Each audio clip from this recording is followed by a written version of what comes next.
Hi, in this video today I'm going to show you what you can do if your infrared light is no longer working. It could quite simply be the lamp on the inside. So we're going to need some basic tools. We're going to need a Phillips screwdriver. On this one, quite a long thin one because you have to go quite deep into here. We're going to need a little pry tool, or you can just use a blunt little butter knife, kitchen knife, and we're going to need some gloves when it comes to actually handling the light itself. So first thing we need to do on this is we need to take off the stand from either side. So I am unplugged and we're going to put this on its side here, and we're going to be using a little pry tool or the knife, and we're just going to be going under here and we're going to be prying up and it will pop off. It's quite hard to do this one.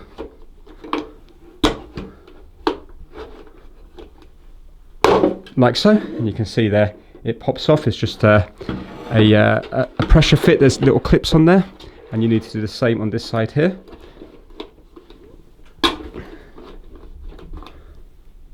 There we go. And that will allow us to take it away. In fact, that one's gone back in now. Just pop that again. There we go. And you can see how that clips in there, like so. So now we've got that out, we're going to put it down flat, and we have 4 screws to undo. 1, 2, 3 and 4. And these are Phillips screws.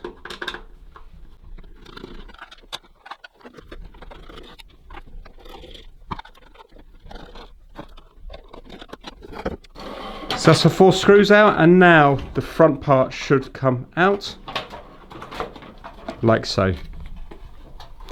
Now just carefully put it down because you've got some wires here, so I'm just going to leave that down there, and whatever you do, don't drop this glass plate here or smash it. So as you can see, the lamp is here, so I'm going to get myself some gloves on, and you need to replace like for like. So have a look at the lamp, see if it's marked up what it is. In this instance here, it's a 200 watt, and you need to measure the width of it as well. Now this lamp is actually working. I'm doing this purely for the video. But with this, you're going to be pushing it in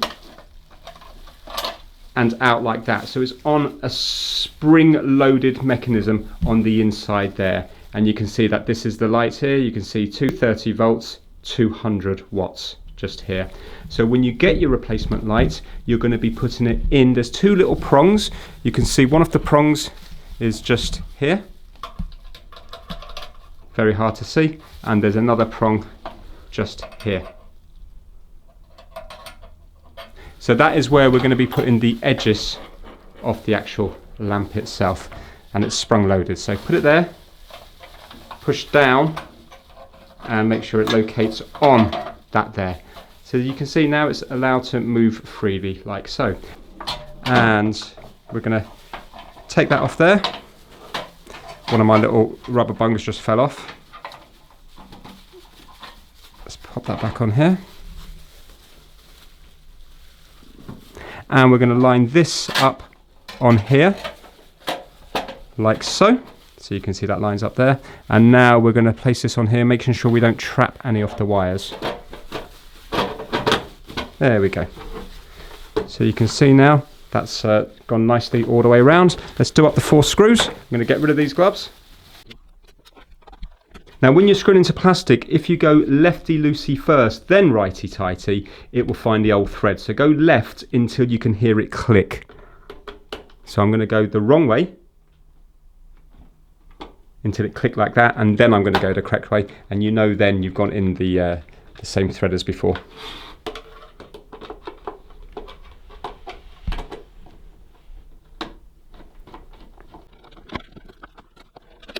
Make sure that the plug goes through this bit here, and we need to pop this back on the right way. So this is the bottom and this is the top here, because you can see the writing and you can see it there with the power switch at the bottom.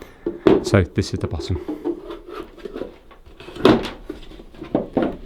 And we're just going to line up these bits and pop them into place like so.